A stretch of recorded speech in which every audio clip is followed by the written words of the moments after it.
సామెతలు 9వ అధ్యాయం. జ్ఞానము నివాసమును కట్టుకుని దానికి 7 స్తంభములు చెక్కుకొన్నది. పశువులను వధించి ద్రాక్షారసము కలిపి ఉన్నది.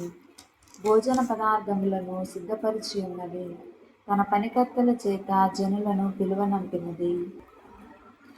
పట్టణమందలి మెట్టెల మీద అది నిలిచి, జ్ఞానము లేనివాడా, ఇక్కడికి రమ్మని ప్రకటించుచున్నది. తెలివి లేని వారితో అది ఇట్లనుచున్నది, వచ్చి నేను సిద్ధపరిచిన ఆహారము భుజించుడి, నేను కలిపిన ద్రాక్షారసమును పానము చేయుడి. ఇక జ్ఞానము లేనివారై ఉండక బ్రతుకుడి. తెలివి కలుగజేయు మార్గములో చక్కగా నడువుడి. అపహాసకులకు బుద్ధి చెప్పువాడు తనకే నింద తెచ్చుకొనును. భక్తిహీనులను గద్దించు వానికి అవమానమే కలుగును.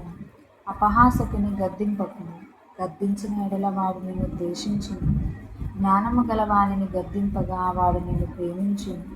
జ్ఞానము గలవానికి ఉపదేశము చేయగా వాడు మరింత జ్ఞానము నొందును. నీతి గలవానికి బోధ చేయగా వాడు జ్ఞానాభివృద్ధి నొందును. యెహోవా యందు భయభక్తులు కలిగి ఉండుటయే జ్ఞానమునకు మూలము. పరిశుద్ధ దేవుని గూర్చిన తెలివియే వివేచనకు ఆధారము. నా వలన నీకు దీర్ఘాయువు కలుగును. నీవు జీవించు సంవత్సరములు అధికములగును. నీవు జ్ఞానివైన ఎడల నీ జ్ఞానము నీకే లాభకరమగును. నీవు అపహసించిన ఎడల దానిని నీవే భరింపవలెను. బుద్ధిహీనత అనునది బొబ్బలు పెట్టునది. అది కాముకురాలు, దానికేమీయూ తెలివి లేదు. అది తన ఇంటి వాకిట కూర్చుండును. ఊరి రాజవీధులలో పీఠం మీద కూర్చుండును. ఆ దారిని పోవువారిని చూసి, తమ త్రోవను చక్కగా వెళ్ళువారిని చూసి, జ్ఞానము లేనివాడా, ఇక్కడికి రమ్మని వారిని పిలుచును.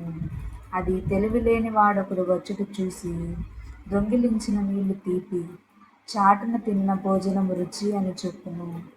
అయితే అచ్చట ప్రేతలున్నారనియూ, దాని ఇంటికి వెళ్ళువారు పాతాళ కూపములో ఉన్నారనియూ వారికి ఏమాత్రమునూ తెలియలేదు.